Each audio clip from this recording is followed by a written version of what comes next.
ఆర్థిక దిగ్బంధనం ఈ దిశగా ప్రస్తుతం భారత ప్రభుత్వం వెళ్తోంది. ఎఫ్ఏటిఎఫ్ ఏదైతే ఫైనాన్షియల్ యాక్షన్ టాస్క్ ఫోర్స్ ఉందో దానికి ఇప్పుడు కంప్లైంట్ చేస్తోంది. ప్యారిస్ కేంద్రంగా G7 దేశాలు, యూరోప్ కమిషన్ కలిసి 1989లో దీన్ని ప్రారంభించడం. ప్రపంచవ్యాప్తంగా ఉగ్ర కార్యకలాపాలకి నిధులు వెళ్లకుండా కొన్ని నిబంధనలు ఇందులో ఉన్నాయి. G7 దేశాలు సంపన్నమైనవి కావడంతో ప్రపంచంలోని మిగిలిన దేశాలు ఈ నిబంధనలు అనుసరించాల్సిన పరిస్థితి ఉంది.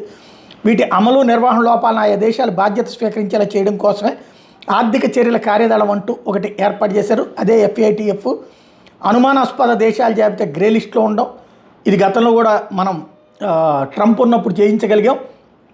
అదే సందర్భంలో నిషేధిత జాబితా బ్లాక్ లిస్ట్లో ప్రవేశిస్తే పాకిస్తాన్కి విదేశీ పెట్టుబడులు కూడా రావు, అంతర్జాతీయ ద్రవ్య నుంచి వచ్చేటటువంటి రుణాలు కూడా రావు. ఇప్పుడు ఆ దిశగా ప్రయత్నాలు చేస్తోంది భారత ప్రభుత్వం, ఎందుకంటే సాక్ష్యాలు దొరికున్నాయి కాబట్టి. కాకపోతే అమెరికా ఏ మేరకు సహకరిస్తుంది అన్న దాని మీద ఇది ఆధారపడి ఉంది.